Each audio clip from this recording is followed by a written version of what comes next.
The best glass of wine in the world is the one in front of you. So you mustn't be too worried about how much it cost or exactly where it came from, and really just enjoying it for what it is. And if you're enjoying it in that moment, it's the best wine in the world. My name is Miles Mossop. I'm the owner and winemaker and viticulturist and I suppose dog's body of Miles Mossop Wines.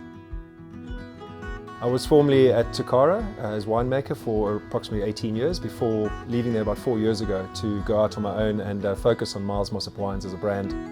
I graduated as a geologist. My first job that was offered to me as a graduate was base metal mining in the Northern Cape, about 800 kilometers from the sea. And just the thought of that was terrifying for me. So I immediately changed direction. I sort of found my direction into wine and saw it as a great lifestyle, and it very, very quickly became a passion.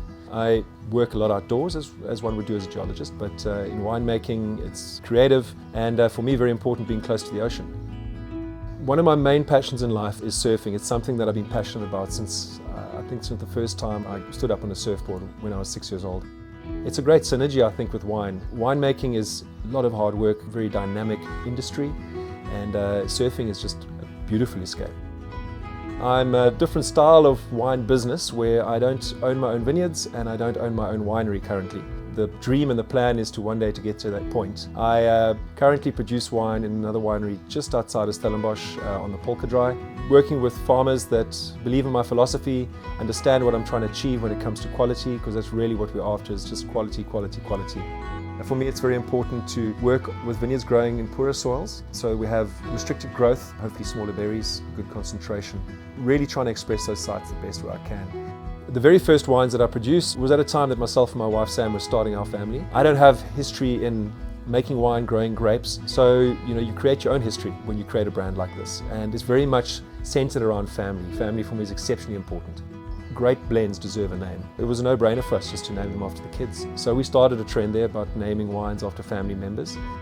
I remember going to the first Cape Winemakers Guild auction tastings with my father and sometimes with fellow students, and it would be a highlight of the year for us to go to Spee and watch these absolute icons of the industry.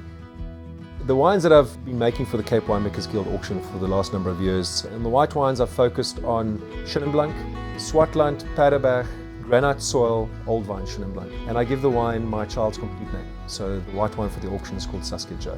On the red side, I've been focusing on Cabernet Sauvignon, minimum of about 90% Cabernet Sauvignon. And it's really showcasing the best vineyard in that vintage. For me, one of the most important things is enjoying wine around the table, with family, with friends. A wine that has finesse, some elegance, some balance. I want a wine that is going to be a wine that I enjoy to drink.